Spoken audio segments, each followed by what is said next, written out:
안녕하세요. 유기입니다. 주말 잘 보내셨나요? 벌써 8월도 마지막 주입니다.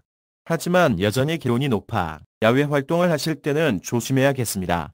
8월부터 월화, 양일간 분석을 해오던 것을 하나로 몰아서 해보았습니다.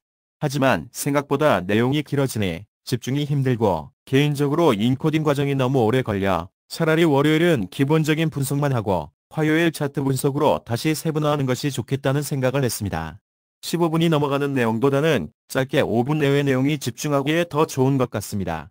다시 월화, 양일로 나눠서 인사드리겠습니다. 그럼 8월 26일 6일의 외환시장 이야기, 기본적 분석, 즉 펀더멘털 분석을 시작해 보겠습니다. 9월 27일 선출될 자민당 차기 총재 선거에서 43세 고이즈미 심지로 전 일본 환경상이 유력해 보입니다. 파벌과 비자금 문제로 대중에서 멀어지고 있는 자민당의 입장에서는 젊고 신선한 인물인 신지로가 인기를 얻고 있는 모습입니다. 그의 부친인 고이즈미 준이치로 전 총리는 아베 총리의 전임 총리였으며 2005년 종전 60주년 고이즈미 담화에서 전쟁의 피해에 대해 사과를 한 적이 있습니다. 물론 우리나라 위안부 문제나 강제노역 부분에 대한 직접적인 언급은 없었지만 일본 정부 차원의 사과였다는 것이 의미 있었습니다. 신지로 역시 부친의 영향이 있는 것으로 생각되며 동성혼, 부자 증세 등에 반대하는 것을 보면 기본 성향은 역시 금수저인 만큼 보수적인 성향을 바탕으로 하고 있는 것으로 보이지만 그 외 부분에서는 실리를 추구하는 성향인 듯합니다. 야스쿠니 신사 참배에 대한 부분도 개인의 성향이다. 하지만 우리의 잘못된 판단으로 많은 사람에게 피해를 준 것은 반성해야 한다. 고 말했으며 일본 자국 공격이 예상되는 경우에도 선제적 공격은 반대한다는 입장이고 독도에 대해서도 무리한 영토 집착보다는 중립적인 입장을 보이는 점에서 기존 일본 정치인들과는 조금은 차별적인 모습으로 보여집니다. 하지만 그의 화법이 직설적이기보다는 교묘히 비껴나가는 돌려치기 화법이라 해석에서 많은 어려움을 낳기도 합니다. 어찌되었든 우리나라 입장에서는 그가 총리가 된다면 기존의 보수 우익적인 총리보다는 조금은 상대하기 수월한 총리가 되지 않을까 합니다. 그럼 지난주 시장을 살펴보겠습니다. 엔화 시장입니다. 지난주 엔화는 147엔대 중반에서 출발해 148엔까지 상승하는가 했지만 미국이 금리를 내리면 수익률이 악화될 것이라는 우려감으로 다시 등장한 엔캐리 트레이드 자금의 수익 실현인 듯한 모습으로 낙폭을 증가시켰습니다. 장중 145엔대 초반까지 하락한 후 146엔대로 되돌림을 합니다. 이후 허열 147엔대까지 상승한 후 점심시간 이후 재차 아래쪽으로 방향을 잡았습니다. 지난주 관심사항에서 언급한 엔캐리 트레이드가 끝났는지 살펴보아야 한다. 미국 증시 상승에 또 다른 캐리 트레이드 정리 기회가 될 것이다라고 생각한 것이 월요일 장 초반부터 실체로 드러나는 모습이었습니다. 이 정도를 가지고라고 이야기할 수도 있겠지만 이전처럼 대량의 물량이 다시 한꺼번에 나오기는 힘들다고 봤을 때 이 정도면 제법 큰 물량일 것 같습니다. 화요일 밤 미국 연준내 강경파 인사들도 이 정도 물가 상황이면 금리 인하에 굳이 반대할 이유가 없다는 의견을 내보이며 달러는 더욱 약세로 접어들게 되고 엔화는 재차 145엔대까지 하락하게 됩니다. 한편 캐나다 역시 물가 상황이 안정적으로 발표되면서 지난 금리 인하에 이어 또다시 금리를 내릴 수 있다는 기대감도 달러 약세에 힘을 주는 분위기로 해석되었습니다. 수요일 밤 비농업 고용 증가폭이 기존 발표된 수치보다 크게 하향해 조정 발표되었습니다. 그리고 FOMC 의사록에서는 위원 대다수가 9월 금리 인하를 지지한 것으로 나타났습니다. 이에 9월 금리 인하를 재확인하는 분위기가 되면서 달러는 더욱 약세를 보였고 엔화는 145엔대로 하락했습니다. 목요일 발표된 미국의 주간 신규 실업 구험 청구자 수는 예상치에 부합하는 수치로 발표되었고 구매관리자 지수 역시 큰 이변은 없었습니다. 다만 증시에서 약간의 조정을 받았고 달러 가치 역시 지난 하락에 대한 조정과 9월 0.5%보다는 0.25%의 금리를 인하할 것이라는 분위기에 소폭 반등했습니다. 이에 엔화도 145엔대 후반으로 상승했으며 금요일 일본의 우에다 가즈오 일본은행 총재는 원론적인 입장만 이야기해 시장에 큰 영향을 주지는 못했습니다. 그는 일본 경제나 물가 상황에 대해 시장과 원활하게 소통해서 적절히 조치하겠다며 원칙적으로의 금리 인상 기조는 변함이 없다는 입장을 보였습니다. 금요일 밤 파월 의장은 잭슨홀 연설에서 이제는 정책 구조가 바뀔 시점이다. 물가 우선에서 고용시장을 바라보겠다. 라고 언급하면서 달러는 약세로 전환되고 엔화는 크게 하락하며 144엔 초반까지 하락한 뒤 일주일을 마감했습니다. 고용시장이 나빠지면 0.5% 인하도 고려해보겠지만 고용시장이 괜찮으면 천천히 0.25%씩 가겠다는 의미인 것 같습니다. 개장 초 캐리 트레이드 물량의 출현으로 큰 폭 하락한 모습으로 일주일 전반을 한 단계 아래에서 시작한 것을 제외하면 주중 눈치보기 장세를 보이다 금요일 큰 폭 하락이 있을 것이다라는 예측은 나쁘지 않았던 것 같습니다. 원화시장은 1349원대에 출발해 중국의 위엔화 절상 움직임에 1345원대까지 하락했고 이후에 나의 움직임마저 145엔대까지 하락하는 모습에 더욱 낙폭을 키워 1330원 초반까지 하락했습니다. 지난주 60분 차트에서 디버전스 발생으로 1350원대 회복 이후 주 후반까지 횡보하는 움직임을 예측했지만 차트리스트의 기본 방침인 디버전스를 미리 예측하지 말라 는 것을 어긴 것에 대한 비웃음이었던 것 같습니다. 보기 좋게 디버전스의 예측은 컨버전스로 바뀌면서 하락을 이어갔습니다. 결국 위엔화와 엔화의 동반 하락 모습을 따라가는 분위기로 1329원까지 하락했습니다.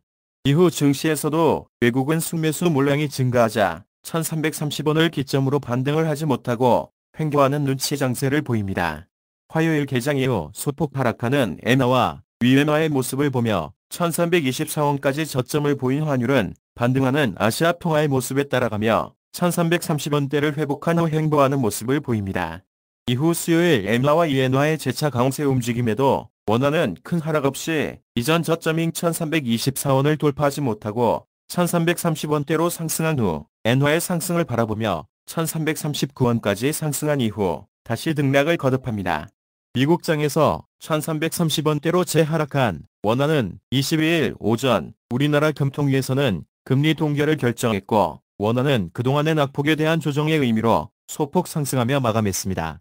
밤새 미국장에서 9월 금리 인하폭이 0.5%가 아닌 0.25%로 확정되는 분위기를 보이면서 인하폭에 실망해 다시 상승하는 엔화를 보며 동반 상승했고 지속되는 엔화 조정의 분위기로 1340원대를 넘어서며 금요일을 맞이합니다. 금요일 낮 일본 은행장에 의의 발언도 원칙적인 내용만 언급되면서 이에 반응해 소폭의 등락만을 보였습니다.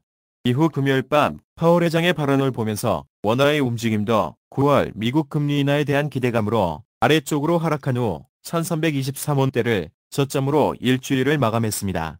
월요일 디버전스를 예측하고 어느 정도는 반등을 보이다 일주일을 지루하게 횡보한 후 금요일 밤 크게 하락할 것이다 라는 분석은 보기 좋게 빗나갔습니다. 월요일부터 엔화 캐리 트레이딩 물량이 나오면서 크게 하락한 것이 일주일 전체 가격대를 한 단계 낮춰놓아도 결국은 금요일 큰 폭의 하락으로 장을 마감한 것은 어느 정도 예상했던 부분이었던 것 같습니다.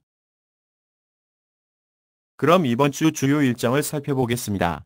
금요일 파월 의장이 내비쳤던 고용시장으로 무게중심을 이동시키는 모습으로 금리 결정이 바뀐 것을 보면 이번 주는 예상외로 조용한 분위기일 듯합니다. 물론 잔잔한 이슈들은 있지만 어차피 9월 금리 인하는 기정사실화된 것이고 결국 고용 이외의 다른 지표들은 예측치를 엄청나게 벗어나지 않는다면 이제 시장에 큰 영향을 미치지 못할 것이라는 생각입니다. 그래도 크게 잡아본다면 29일 엔비디아 실적 발표가 증시의 분위기를 좌우하고 있는 부분이니만큼 관심 있게 봐야겠습니다. 그리고 30일 개인 소비지출 지수 발표 역시 관심 있게 봐야겠습니다. 전월과 비슷할 것으로 예측하는 만큼 시장에 큰 영향을 주지는 못할 것으로 예상하고 있습니다. 고용시장으로 쏠릴 시선은 9월 5일 그리고 6일 발표되는 8월 취업자 수 발표 지수부터 촉각을 곤두세울 듯합니다. 다음 주의 시장보다는 9월 초부터의 지표 발표에 더 관심이 가는 한 주가 될 것 같습니다. 다음으로 상승 하락 시소 분석을 해보겠습니다. 상승 요인으로는 이스라엘 헤즈볼라 간 정면 충돌이 발생했다는 것입니다. 이스라엘은 헤즈볼라의 공격 징후를 포착했다고 선제 공격을 시작했고 이에 헤즈볼라는 이스라엘을 향해 드론 공격을 시작했습니다. 이에 이란도 다시 보복 공격을 개시할 것이라는 것을 언급하고 나섰습니다. 미국의 9월 금리 인하에 대한 기대감으로 상승하는 분위기에서 중동 지역의 긴장감은 증시 상승에도 환율 안정에도 걸림돌이 될 것입니다. 그 외엔 일본 자민당 선거에서 젊은 고이즈미가 총리가 되는 것에 대한 저항감에 진흙탕 선거 분위기로 가면서 전국이 혼란스러워지면 결국 엔화는 혼란 속의 위쪽으로 올라갈 것이고 이는 환율 상승의 요인이 되겠습니다. 아직은 금리의 분위기로 상승세를 보이고 있는 미국 증시이지만 여전히 불안한 요인이 많아 미국 증시 하락에 대한 부분도 지켜보아야겠습니다. 하락의 요인은 역시 9월 고용시장의 동향과 금리 인하에 대한 기대감입니다. 고용시장이 좋게 나오면 0.25%, 나쁘게 나오면 0.5%, 빅스텝에 대한 기대감으로 이래도 저래도 환율은 하락하는 쪽으로 해석하게 될 것입니다. 그리고 중국의 경기 부진을 회복하기 위한 중국 정부의 위엔화 강세 전환도 관건일 듯합니다. 최근엔 원화의 움직임은 일본 엔화보다는 중국 위엔화에 선제적으로 반응하는 분위기라 잘 지켜보아야겠습니다. 그리고 여전히 시장의 공포감으로 도사리고 있는 일본 엔캐리 트레이드 물량 출현 여부가 되겠습니다. 지금까지 이야기했던 것을 마지막으로 다시 한번 정리해 보겠습니다. 일단 파월 의장의 발언으로 금리 인하에 대한 기대감이 커질 만큼 증시 상승이 예상됩니다. 26일 엔비디아 실적 발표가 있지만 그 이전부터 증시는 상승의 움직임으로 화답하고 있고 계속 상승을 이어갈 것으로 보여집니다. 다시 한번 미증시 상승에 기댄 엔캐리 트레이드 정리에 물량이 나올 것인지 살펴보아야겠습니다. 또 미국 증시 상승에 대한 우리나라 외국인의 동향도 주의 깊게 지켜보아야겠습니다. 순매수가 증가한다면 환율 하락 요인입니다. 원화 역시 하락의 압력을 강하게 받을 텐데 1320원에서 강하게 하락의 움직임이 나온다면 1300원 초반까지의 스탑 물량을 건드리게 되고 그러면 생각보다 빠른 하락의 움직임이 나올 수 있겠다 싶은 생각입니다.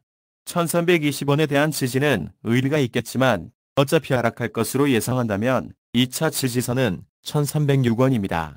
1315원부터 1310원대 정도는 손절성 대기 물량이 있을 것으로 예상되는 만큼 가격이 이 선을 힘없이 하향 돌파한다면 빠르게 1300원대 초반으로 달려갈 수 있다 생각됩니다. 최근 내수 부진에 시달리고 있는 중국의 위엔화 강세도 역시 무시할 수 없는 변수입니다. 그리고 이스라엘과 헤즈볼라, 그리고 이란까지 일촉즉발의 중동 지역도 관심을 가져야겠습니다. 이번 주 예상 변동폭은 1306에서 1330원입니다. 지난주 후반의 낙폭에 대한 되돌림은 있을 수 있겠지만 아래쪽 압박이 강한 한 주가 될 것 같습니다. 시작한 지 3개월이 지나고 4개월이 되었지만 아직도 시스템적으로 갈팡질팡하고 있습니다. 월요일, 화요일 양일간 분석해서 시황으로 말씀드리는 것으로 확정하도록 하겠습니다. 이 또한 지나가리라 는 말처럼 이 더위로 조금만 더 건디면 끝이 날 것입니다. 잘 이겨내시고 요즘 유행하는 코로나도 조심하시기 바랍니다. 이상으로 8월 26일 6위의 외환시장 이야기 마치도록 하겠습니다. 항상 부탁드리지만 혼자만 보지 마시고 주위에 많이 소개해 주시면 감사하겠습니다. 그럼 내일 차트 분석으로 뵙겠습니다. 감사합니다.